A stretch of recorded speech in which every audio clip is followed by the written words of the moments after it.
Ryan.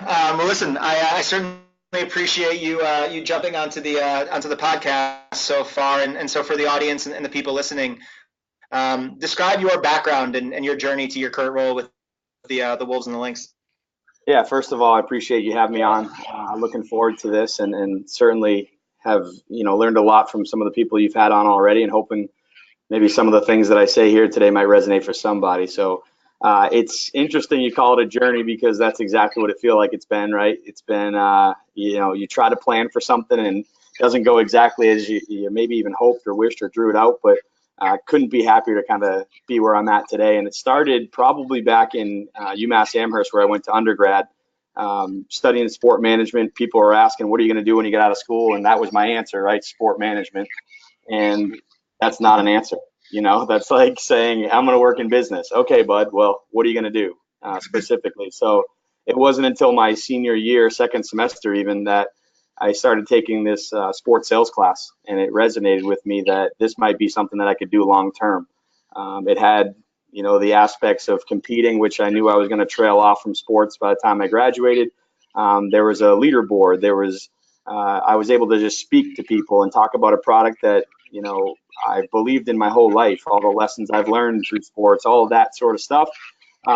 It was exciting. And so my professor put me in a situation to go out to the NBA job fair in Chicago, where the NBA was, having teams go out there for a 2-3 day affair, with some of the kids from UMass and kids across the country. So long story short, hit it off with the Indiana Pacers, went out there as an account executive. A lot of the reason why I went there is the leadership, and I think we can dive into that at some point, but it wasn't necessarily the most attractive place to go as far as the story they were telling. Success on the court had just kind of passed. Reggie Miller had taken off. They had something in Detroit you might have heard of, the Malice in the Palace. So it was challenging, but a lot of people told me that the management there and the training that I'd get as a foundation of a person in sales was going to be important to me. And so I hit it off with them and ended up going there for about 13 months, where I got promoted to a sales consultant. And then through a funny story of networking with Kevin Fratura, who you might know, he basically lived in Indiana, and he had moved out to the Cleveland Browns, and he needed his grass cut. And being an inside sales kid with not too much money coming in, I decided I'd do that for him. I didn't know him well, but I met him through the process of the NBA job fair. And so I said, I'll do it. So every Saturday I'd cut the grass and we'd stay in touch. And finally he took a job with the Giants and reached out and said, what do you think about coming back to the East Coast, which was obviously something that I looked forward to at some point. So it made sense. And it was just funny to stay in touch that way and have it lead to my next, position. And that was selling the PSLs and everything that was involved with the new Giant Stadium. I did that for just about a year until at 25, I became a manager for the first time. Tough transition going from being an equal to having to manage people that I was working next to, the day before, for instance. Did that for about 2 years until it was time to think about what that next step was. And I had a very entrepreneurial spirit. So I started thinking about kind of a platform where I could connect fans to teams, and likewise, back and forth, vice versa. Spoke to some mentors like Scott O'Neill, Chris Heck, Ben Milsom, kind of guided me down a path of giving it a shot. And so for a couple of years, I flew around the country and I tried developing an app and a website called Fanfolio. And I'd say it didn't get to the exact point I was hoping to get it to, but I learned so much. Ended up merging that company with a company in New Jersey that was doing similar things, and that was short-lived as I got an opportunity to go back to the team side that I realized I missed. And so NYCFC came calling. The World Cup was at its peak. I had never been involved with soccer before, but the opportunity seemed great. Go live in New York City, work in a sport that's on the rise, talk of a new stadium at the time. Great ownership. So that worked out, and I thought I'd be there for a long time, and I was for 2.5 years until an old vice president from the Pacer days, Jake Vernon, reached out, like he had for multiple times, talking about some job opportunities. And this one finally made sense. Senior director of sales, overseeing inside sales, premium sales, membership sales. So came out, spoke with great people like Ethan Casson, my CEO, and Ryan Tankey. Saw the facilities, saw the team on the rise, saw the $150 million renovation, and kind of the rest was history. Yeah, absolutely. And one thing you forgot to mention about New York City FC was how awesome some of your season ticket holders were, especially just over the left field fence there. I think I might have seen you at one or two or 17 games. So you may be speaking of yourself. And if you are, yep. And if you're not, yes, we do have other fantastic season members. Yeah, I was speaking about No, so one of the things I want to touch on real quick is, obviously now I'm in my second bit as an entrepreneur myself. Can you talk about what are some of the things about, being an entrepreneur that stuck with you when you got back on the team side and got back into sales that you think made you a better salesperson? Yeah, I mean, for starters, it's a laundry list of what you learn, right? It's learning how to attack when you hear no's, right? Which people always talk about, but it's one thing to just pick up a phone and make the next phone call. But this was a whole another, brick wall, or it was something I worked on for weeks and then had to adjust on the fly. And you got to really build the momentum yourself. So I was always a self-starter, but this was to the max. I think what it served mostly was when I sit in my cube and I sit in my desk and I'm in meetings, I no longer have this what if in the back of my mind. I realize how hard it is. Yeah, everybody thinks about that big company that they can start. And, who knows, one day maybe I get back into something like that. But for now, it's nice to know that I can focus on this. There were so many things that I missed when I was away from it, right? The camaraderie of a team, being able to sit next to people and talk about life outside of sports and go to happy hours with the team, celebrate a win, feel discouraged after a loss, like the little things that you don't notice until you're away from it. And so, as much as I learned about myself professionally, personally, it was certainly exciting to get back and kind of really remind myself the things that are important here and why I want to be on the team side. That's good. And I, like I said, I agreed with you. Obviously, I went back to the team side and I've come back to this. I want to touch on something you said really early on, was about how, the competitiveness of sales, pulled you into sales. And, I haven't really talked about that on my site yet or any of the podcasts yet. But so there's one thing to be competitive and there's one thing to be competitive in a sales situation. Obviously, being competitive on the sports floor is a little bit different than being competitive in a sales office and on a sales team. But can you talk about quick the importance of competitiveness for a young rep, and then how should a young rep show their competitiveness, to their managers and to their teammates? Sure. I think competitiveness is one of the biggest attributes, and I think some people often misconstrue it. Competitiveness to me, like being competitive, is not losing and you're showing that you're super upset, and that means that you really wanted it. Of course, everybody wants it, right? When people in sports, for instance, they lose game 7 and people say X team wanted it more. No, that's not the case. Everybody wants it. But I think competing is going out there and doing the best you can every single second, like striving for perfection, realizing that you might not get there, but still having that attitude like I can. Like, what can I tweak? What did I learn? How can I improve the process? How can I be more efficient? And I think it starts, there's so many little quips about starting your day by making your bed and, the little things that you can do to get the ball rolling. I try to take a perfectionist approach towards every element of my life as much as I can. And it's evolving, right? It's something that you always got to work on. But I think if people are coming in with an attitude of, I'm going to make the most calls, I'm going to set the most meetings, I'm going to close the most seats, I'm going to do X, Y, Z better than everyone around me, but you also kind of mix in the fact that you want to be a good teammate. So when other people are having success around you and you're celebrating that, I think that's the ultimate form of competition and showing that you're competitive. So you can come in here and want to be the man or want to be the woman, and that's awesome. But the way you're showing it and the way you're going about doing it, there's a little bit of tact involved. And some of that's feel, some of that's, you come in with it. But a lot of it is also kind of listening to your managers and realizing what lanes to stay in, how to act. But I think if you're putting your best effort in every single second of the day, you're going to be in a good spot no matter what. Yeah, and I think one of the things one of my mentors used to tell me was, being on a sales team isn't like being on a basketball team or a baseball team. It's actually way more like being on a like a swim team or a track team, right? Like there's going to be some meets where you're going to have to be competitive against the people around you, but at the end of the day, that competitiveness should be focused on trying to be your best personally, and also Mhm. putting your team in the best situation to win as well.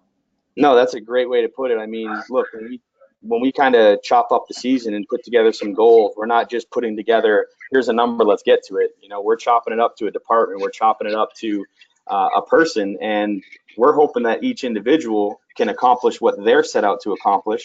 And when each one of those people is doing it, to your point, of a track team or a swim team, then by definition, the team's going to do it as well. So we try to pride ourselves on having a culture of working with each other, working independently, but celebrating the success around you, regardless of if you're in the lead or if you're chasing the leader.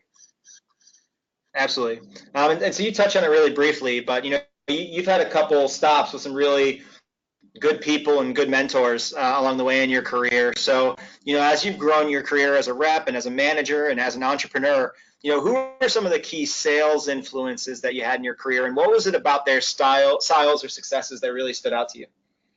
Yeah, certainly. I think I've been fortunate enough to have, I don't even know how, but I think a lot of it starts with the Pacers. I've been around some really great people, some really great leaders, some high character individuals. And it's been kind of easy to take all of their advice throughout, these 10, 11 years that I've been in the industry and kind of mold it into my own. The irony is that a lot of these people originated on that Pacers staff, and it's amazing how the things I learned in that first 13 months with the Pacers, I'm still teaching a lot of that today. It hasn't necessarily changed as far as here's our approach, here's our beliefs, here's our saying, here's our mission, things like that. And I mean, it's Ben Milsom, Kevin Fratura, Doug Dawson, Jason Howard, I mean, Jake Reynolds, Deanna Witter, Jake Vernon, Matt Bowman, all those people, Jason McGinnis, all those people had come from the Indiana Pacers. Outside of that, I've been able to obviously develop some stronger connections with some people like Scott O'Neill, who I lean on. I play in a baseball tournament with him every year. Go Wildcats.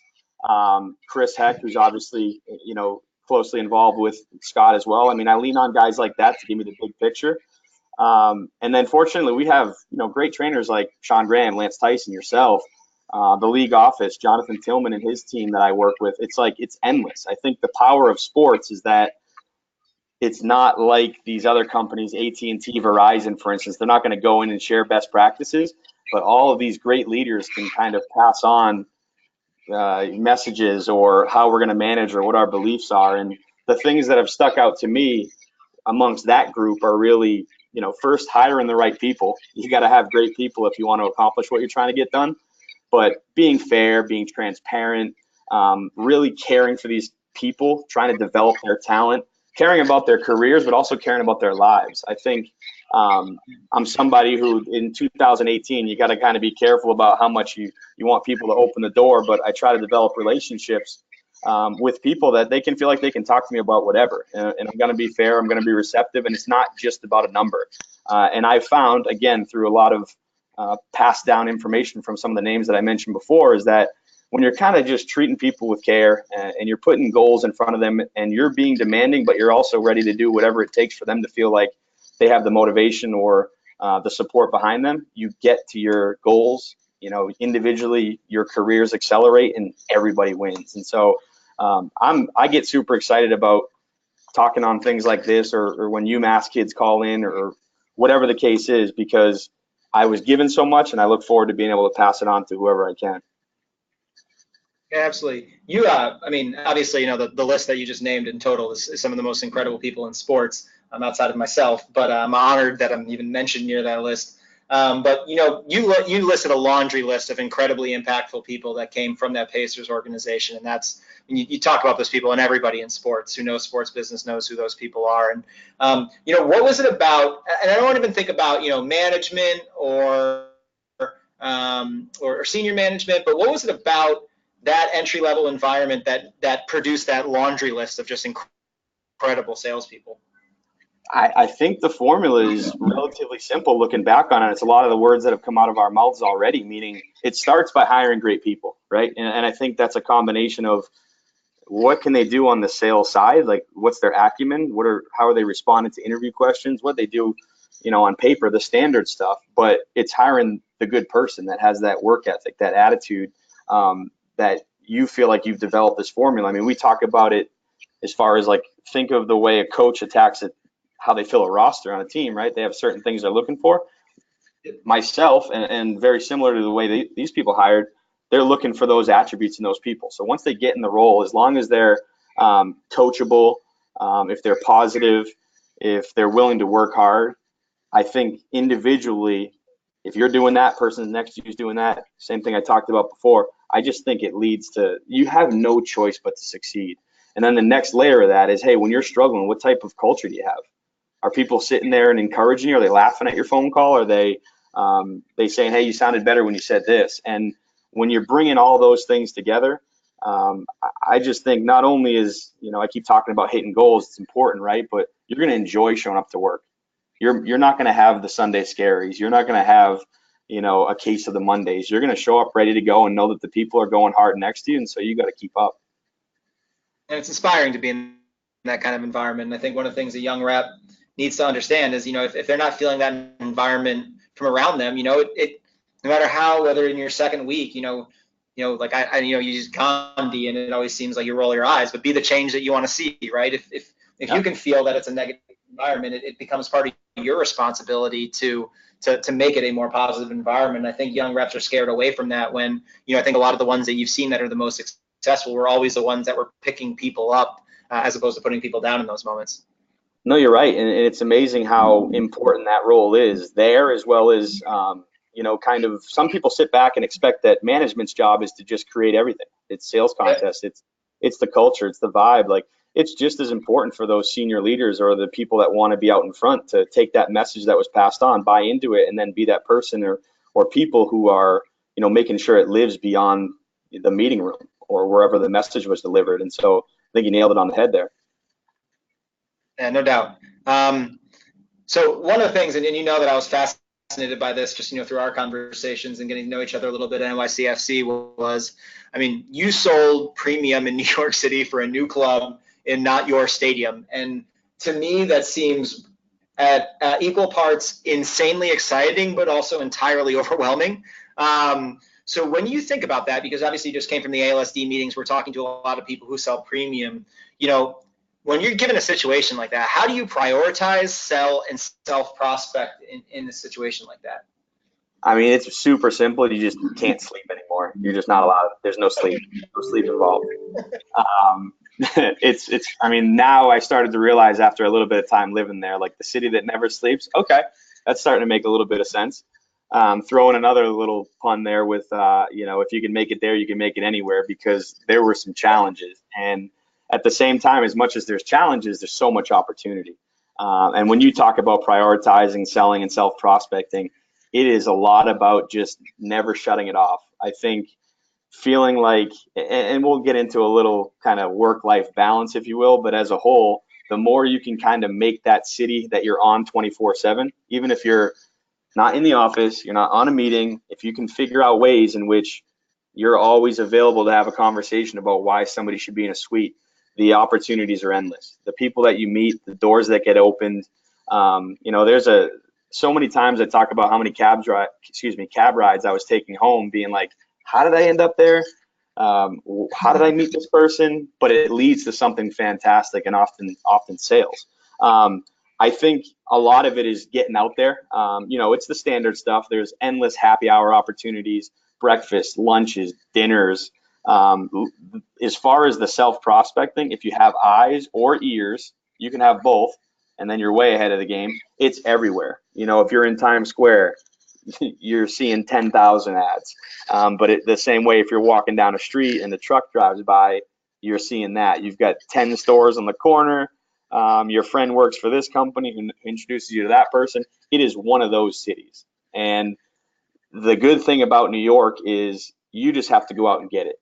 And if you're creating lanes to kind of change your approach, meaning if something's not working, just switch it up, because there's endless, lanes that you can jump into. Make it so it's not monotonous, and keep yourself excited about how you're going to attack it, and things just kind of work out. I think the biggest challenge on self-prospecting was like telling yourself to shut it off, truthfully. As you're driving around and seeing the cabs, you're like, wow, I am literally thinking about who I could potentially sell to all the time. But the nice part about the sales approach was, as you're attacking it, you don't have to spend time chasing down the same person or the same company, because if you looked out your window and you were of any elevation, you've got endless amounts of buildings and companies, right? And so I think the challenge and the difference in a city like Minnesota is we don't have that. We don't have endless companies. We got to be a little bit more calculated and slow down the process, and make sure that we're reaching out to people in what we believe is the perfect way. In New York, it's just about going. As far as MLS specific, the nice thing that I had on my side was the Yankee Stadium. You know, a lot of people talk, quote, negatively about how it's not a specific soccer stadium, but it's Yankee Stadium, and everybody knows where it is. People want to go there, and I will say to this day, it was some fantastic views that was never really a topic of conversation in my sales meetings. On the price side, you're talking about an $80,000 suite that to a lot of companies in that area is a rounding error. So little different world. But as long as you just keep hoping, as long as you just keep going, I feel like hustle wins in that city every time. Yeah, there's no doubt about that. What's your favorite sales success story from New York City? I'm sure I'll be fascinated by this. Whether it was like, you know, whether it was your biggest one or it was just one that was just so weird and so random that it just really stuck out to you.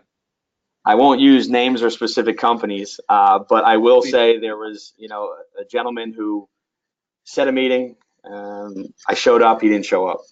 I went back, sent him an email. I wanted to write something a little bit more scathing. I decided that's not my personality.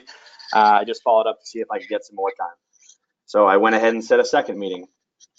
And I showed up with a little less energy, but tried to dig deep as I was getting off the elevator. And I showed up, and the same woman at the front desk gave me a look like he's not there. So I went back, and I was done at this point. He reaches out to me and says, "Hey, I apologize. I was wondering if we could get together." I gave it a day or so. I reached back out and I said, "Why don't you come to me this time?" So he showed up. We went down to Just Salad. It's a salad place underneath my office, and he went ahead and did about 4 or 5 single game suite rentals. We were talking like $25,000 in about 3 seconds. Didn't have to go into anything. He knew what he was getting into. He had Rangers tickets. He had Giants tickets. He knew the pitch. He knew Yankee Stadium, and it was just a matter of making time. So, not the biggest dollar amount, certainly, but a good chunk of change. But just the way it's set up shows you that you just never know. And in that city, if somebody gives you 30 seconds, take them. Yeah, take it. There's no doubt about it. And so you talked a little bit about, self-prospecting and keeping your antennas up. And one thing, I always tell reps is you don't have to be obsessed about it, right? But you have to be conscious wherever you are. If you go to a restaurant, ask to speak to their GM. Can you talk, like, if you're going to give some advice to young sales reps about keeping their antennas up or where to look or what to do? What would be like maybe your top 1 or 2 self-prospecting tips to young sales reps? I mean, for me, the way I sell and I appreciate when people sell is when it's natural, when it's real, when it's genuine. You're speaking to somebody, you get to know them, but you're trying to figure out if it's actually a fit. Like, we talk about that on the basic level, but people forget that. You just got to be real. So as you have those antennas up that you speak of, and you have that conversation with that person, it might not even be them who's going to be the buyer, right? But I look at it as, I envision that I have a logo for the team I'm working for on my left chest, and I'm just going to do the best thing possible to represent my brand as good as possible and represent my personal brand. And they're either going to leave that conversation and realize that I'm the person that they can talk to if something makes sense, or I'm going to find different opportunities to maybe put in front of them if I see that it makes sense for them. But you're not going to see this approach of, there's a person, so I have to make it make sense for them. And once you can really develop that and not, be putting pressure on the fact that everyone needs to buy. No, not everybody does need to buy. And in fact, you'll save yourself some time and stress if you're not trying to bucket everybody as a buyer. So I think it's about being real. It's about being genuine. And I think on the self-prospecting side, go ahead.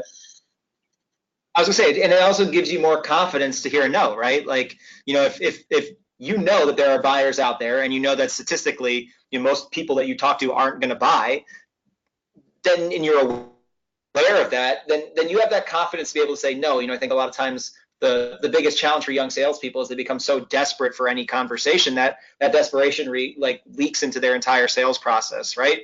As opposed to having that confidence and knowing that someone may give them a no, and that's okay, that's fine. It gets you a little bit closer to a yes. Yeah, I agree with you completely. I feel like, what is it? Desperation is a stinky cologne. Is that the saying? Yeah, And I feel like, I feel like when people are just trying to press on people, like the worst thing you could do, right? Hey, I was just calling to check in. Okay, I'm busy. I'm a CEO. There's no time for me to do a check-in call. Call with some reason. And so, aside from being real and genuine and finding those right lanes in which to pitch, I think it's about being real creative.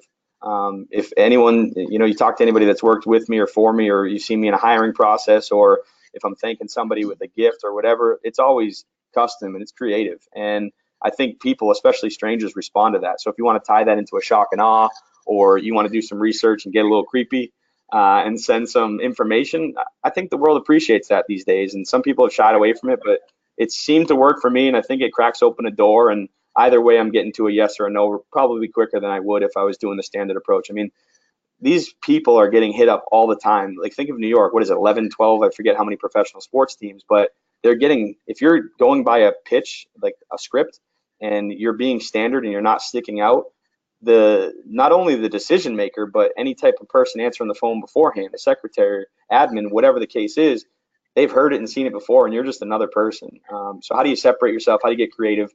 How do you figure out how they might want to be spoken to or reached out to, and then go from there? Spot on. And so, kind of switching from your sales hat to your managerial hat. And so you obviously had a chance to manage and mentor quite a few young salespeople these days. And so what are some of those characteristics, NFL, MLS, NBA, that you've seen make up a good premium salesperson? So, differentiated a little from, a season AE or a group AE or an inside sales rep. What are the things what are some of the characteristics that are specific to a good premium salesperson? Yeah, I think the first thing that sticks out to me that I talk about, and first of all, keep creative. We just went through that, so know that that's a big one for me, right? Being a chameleon, I think, is a good way to put it. Like, being able to speak to the person that you're speaking to at the pace, at the topics that you're speaking about, being able to connect with them. Not everybody's the same, and it takes a little bit of feel. It takes a little bit of skill, I think, to kind of read that out, right? It might be in their first sentence. If you're face to face, it might be in what they're wearing or how they're carrying themselves. And there's a fine separation between assuming too much. But I think at a certain point, especially at the start, it kind of helps you guide down a path of, how am I addressing this person? What are we talking about? How are we going down this path of having a sales conversation? So being able to adjust on the fly, I think, is super important. Hustle's always going to stand out. I think in the premium world, you start to separate from kind of an hourly employee, knowing that as we talk about this radar that needs to be on all the time and the antennas, like, you got to be writing down companies. You got to be thinking about how things tie together. And to your point, you don't have to consume yourself 24/7, but to my point earlier, how do you bring your personal life and your work life and kind of mesh the two, but do so effectively? I think.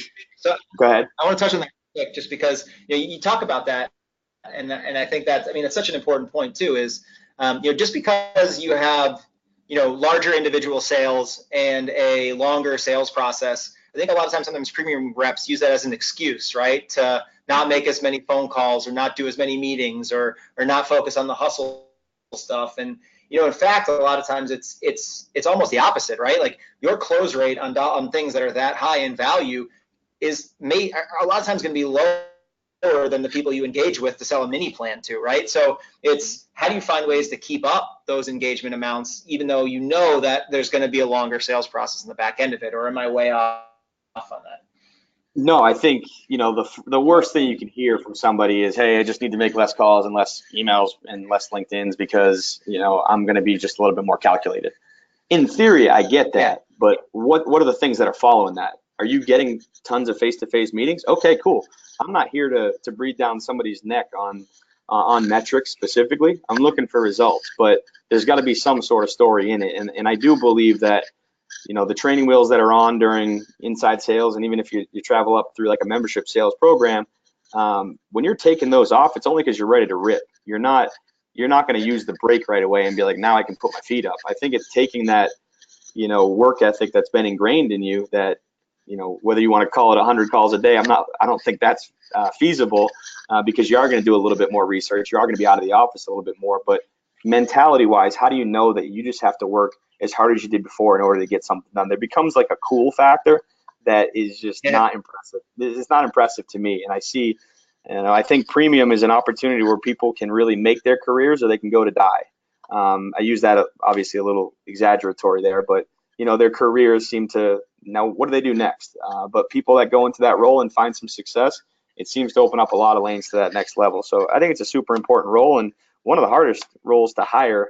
That's a whole nother topic. But people Yeah. that I think one final note that I think about when I think about a good premium rep, aside from all those things, obviously understanding how businesses operate, developing true relationships, things like that. But in this world of technology, and we have a great business intelligence team here, for instance, it's using that as an additional resource, not feeling like all your leads are going to come from there. How are you going and hunting? How are you developing those on your own, self-prospecting, and using kind of the BI stuff and any of the lead generation stuff as a bonus? Yeah, there's no doubt. Use all the resources available. And one thing you touched on that I think, I know you didn't mean to make it a small point, but I want to make sure we highlight a little bit is you said, learning how businesses operate, right? Isn't that a critical part to making that transition to a premium executive? And even if you want to start selling B2B, when you're in that role, is you've got to start. And I mean, this would help me by being an entrepreneur myself, and obviously having a background working at CEB where I was selling to companies, but selling to a company is different than a person. And there's a lot of characteristics that you can have between both, but understanding and educating yourself on how companies operate, how a CPG is run differently than an insurance company, the decision-making process that goes, whether it's HR or business development, right? Those are things that you've got to educate yourself on and think about and talk about, right? Oh, absolutely. And it's interesting when I go back thinking about, in inside sales, you think you're ready to take on the world. And if I realized how little I knew about how businesses operate, I'm not sure I'd make an outbound call to a business, because, as you evolve, you realize these different lanes and how budgets are working and who's making decisions. And, it is one of those things, unfortunately, that just comes with time. It comes by going through it. But once you have, I find the people that develop that knowledge quickest are the people finding the most success. And the irony is oftentimes the people who are getting there are quicker are doing so because they're setting more meetings. So it's hard to put your finger on exactly which one it is, but go ahead and set more meetings, figure out those businesses as best you can, and then go out and make some connections that help with that. I think, I definitely want to give a shout out to specifically Andrew McFerrin, who works on my premium team here. I think he is developing such a talent for really figuring out how these places operate, and the way he connects the dots to umbrella corporations, or this company is working with this and they're the vendor. Like, those are the types of conversations you want to be having with reps, and those are the ones I get excited about. Yeah, there's no doubt about that. And it's such a critical growth and development point along the way too. You talk a lot about hard work in this conversation, and that I couldn't agree with you more about that. And you've moved fast. You've moved to a few different places. How have you been able to tame? And I know you, and you're one of the more positive people that I know, and one of the fun-loving people that I know. How have you been able to maintain such a positive work-life balance besides all that hard work that you talked about, and some of the moves you've had to make? Sure. And it's always a tricky topic, and you'd think I have a perfect answer just because it's one of those things that people put in front of you so often. But I think it's really about figuring out a way to intertwine the two, because the way technology is out there today and your accessibility, whether that's the ability to communicate or get something done, or if you want to liken it to your social media profiles, I think there's an important factor to be able to not be a business person and then be a person on the side. And with my reps, you hear me talk a lot about a Saturday voice and a Monday voice, meaning, Brett, if you're talking to me right now and you saw me at a bar and I was drinking with buddies or whatever I was doing, like, hopefully it comes across that I'm the same person. And I think it's a tough thing at the start of your career because you might not have been that business professional, and it takes time to become that. But once you get comfortable with who you are and what you stand for and what you believe in, I think it becomes easier to do. So I'm not saying that people can become it right away, but the quicker you can get there, I think it's important, you know. But the more you can intertwine the two, meaning there's probably non-working hours that I'm doing work stuff, and then, you know, fortunately you work so much that it just becomes that, you know, I'm at work figuring out, you know, having a phone call real quickly with my mother because I feel okay because I'm juggling it all at once. And so, and my bosses understand that, and colleagues understand that because you're going to be working in the right lane. But the most important thing to me is finding success in both aspects, meaning I find that the better I'm doing at my job and the better I am at my personal life, they kind of help the other one out, if that makes sense. Meaning, if I'm working hard and I'm finding some success, I have fun stuff to talk about when I go hang out with my family and go hang out with my friends. And when I'm kind of separate from work and making sure I spend time stepping away, one, I'm more energized when I come back, but I have things now to talk about with colleagues at work. So it kind of goes hand in hand. And I've found that it's been a difficult process for me, somewhat of a perfectionist and wanting to do the best I can all the time. That was a long struggle to kind of make sure that you stepped away from the computer sometimes, stepped away from the phone call, and connected outside of work. So yeah, kind of a tough topic for me. But like I said before, I'm not worrying about Monday showing up like a lot of people do with their jobs. And I think a lot of people in the sports industry feel similarly, that Yep. you know, I get to wake up and do what I love, and then it's obviously given me a lot of opportunities, experiences, friendships, things that I probably wouldn't have had outside of here. So I know, you know, it's just as important to kind of leave, but show up with that I'm going to go crush it right from the start of Monday morning type of attitude, if that makes sense. Yeah, absolutely. And one of the things I want to make sure I touch on is, obviously, you know, you've you've been in a few different markets. You've mentored a lot of young salespeople. There was just a great article on my website by Jacob Hanselman, who works for the Colorado Rapids, and has worked for the Sacramento Kings, about how to integrate yourself as a young rep into your new team and your new market. So I'm really interested from you, when you have a new rep that comes into your organization, what are some of the advice you give them about not just how to integrate into the Timberwolves and the Lynx, but how to integrate themselves into Minneapolis too? Yeah, I mean, no matter what market you're in, especially if you're on the sales side, like that's super important, right? I mean, you want to feel like, sports is something that can take you away at times. You might not be there forever, but while you're there, you want to think about that you're rooted. And certainly don't want to make light of how important you mentioned kind of getting yourself involved internally. It's obviously the biggest thing. And sometimes that's just doing your best effort or finding time outside of the standard stuff that's on your job description to go hang out with people. Spend 5 minutes at their cube, understand what makes them tick, how they work, how they operate. And, if you go into it as kind of a servant leader or a servant worker, knowing that you're going to try to make their job easy, I think that's the best, easier, I should say. That's the best way to do it internally. And I think on the external stuff, you got to get out there. You got to, one, it's healthy for you to not, sit in your place and only reach out to the friends back home, or wherever you've been along the journey. But get out there, play in a softball league, go do some trivia stuff, figure out ways to have some friends outside of work. And the irony is sometimes those lead to sales, which brings you back to the work side of things. But being that person, especially even more so than a manager, when you're selling, you want to be that person out in the market that people are going to reach out to you if they have people who are interested, right? I'd suggest wearing as much, of your apparel as possible, because it opens up the conversation. Hey, you're a Wolves fan. Yeah, I'm actually a Wolves fan, but I work for them too. No kidding. Tell me about it. And I think, the more you can become ingrained in the community, it's spider webs. And I think that's important, not only mentality wise, but obviously sales success wise as well. Yeah.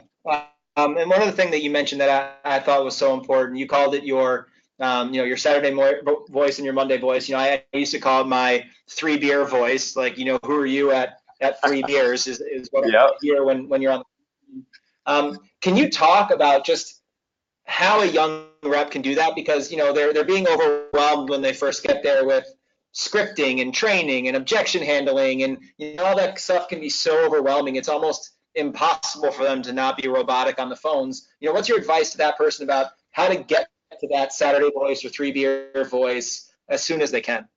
Yeah, I mean, a lot of it is talking about dumbing it down, meaning like my mom's a preschool teacher, has been forever. She's the best. But going back to the things that she was teaching me when I was 4 years old and what these people have learned when they were 4 years old, those are the important things, meaning be a good person, be positive, smile, treat people with respect. When you're doing all those things outside of, trying to learn the script, it just all comes together. And it all comes together naturally. I think at the same time, so simultaneously, you got to figure out what you stand for. You got to figure out what are the things, if you fast forward, I was at a conference recently and people were talking about, you've probably heard something similar, but end of your life, like what are they going to say about you? Like professionally, personally, what's that story? And if you can develop the things that you want to stand on, I think that helps mold the type of person that you are, and then you start to live that way. And the closer to that being consistent, no matter what your surroundings are, I think that just puts you in a position to be yourself, to be comfortable, to take criticism, to be coachable. And then the final element of that is how are people around you supporting that? How are they allowing you to be yourself? How are they being positive influences? If you're making mistakes, how are they encouraging you to improve? And supporting you along the way. And that's kind of that team element coming into it, right? So when all of those things are happening, and trust me, you get out of school, it's going to take a little bit of time. You're going to, I talk about it all the time. Every year, I feel like up until I was, say, 28 or something, every year it was changing what my focuses are. Fortunately, I feel like they're pretty similar from 28 to 33 at this point. So I'm starting to believe like, man, this is really who I am. And I'm proud of who that person is. And along the way, if I feel like there's things that I need to tweak, I'm trying all the time. But those kids that are coming right away trying to figure it out, just keep working at it. Figure out what you want to be, who you want to be, how you want to be remembered, and then go live a life that supports that.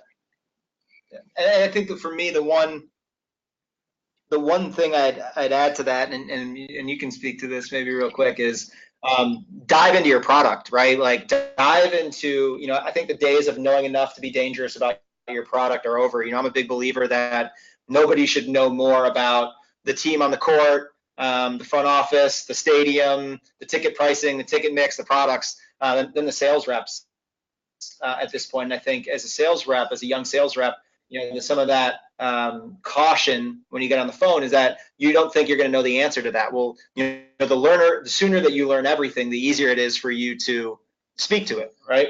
Yep. And I agree with you. And at the same time, I encourage my reps, they should know everything they're supposed to know, right? That sounds funny, but I say to them, everything we've put in front of you, be aware of that. If you don't know it, the person on the other end of the line will realize and understand that you're a 22-year-old, 23-year-old, and saying you don't know the answer, I'm actually okay with. If it's the second time that you're going in that same situation, you don't know the answer, that's on you.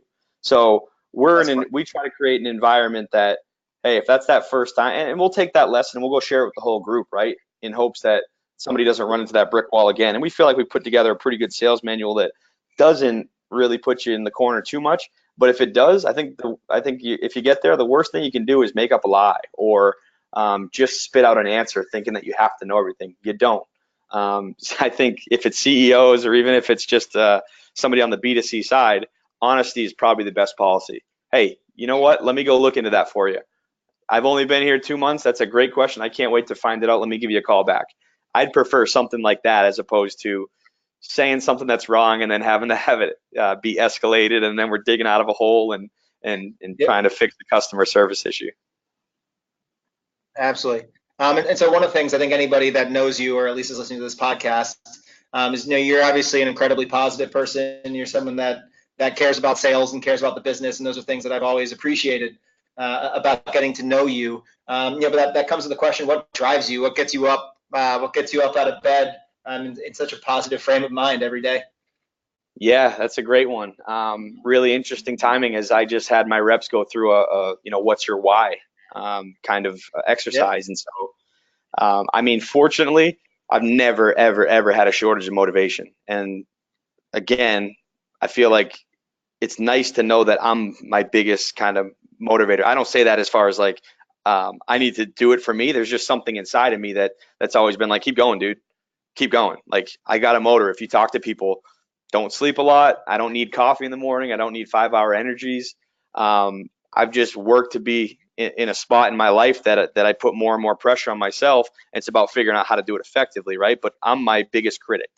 Uh, Aside from that, there's a laundry list, right? So anyone who's had any impact on my life, if that's a coach, a teacher, family member, friend, I have this weird feeling inside that I like owe it to them to go do something awesome, to put into motion something that they taught me, a lesson, something how to treat somebody, how to work hard, an actual, sales tactic that gets you to a sale. I feel like I owe it to the people who hired me, the people who pay me. I owe it to the staff that I'm showing up with every day to give my best effort. So without even being corny, it's just everything around me. I feel like, what else can I do besides go work hard today? It's given me so many opportunities, like I talked about before, that, there's nothing greater than being able to put my dad in seats, based on some, friends or situations. There's no greater feel than having them find out about something you did and them being proud. So it's certainly at the peak of it is my parents and my family, but shortly below that, right next to it are all those people I mentioned at the Pacers, all those leaders that have spent time with me, and everyone that has an impact on my life.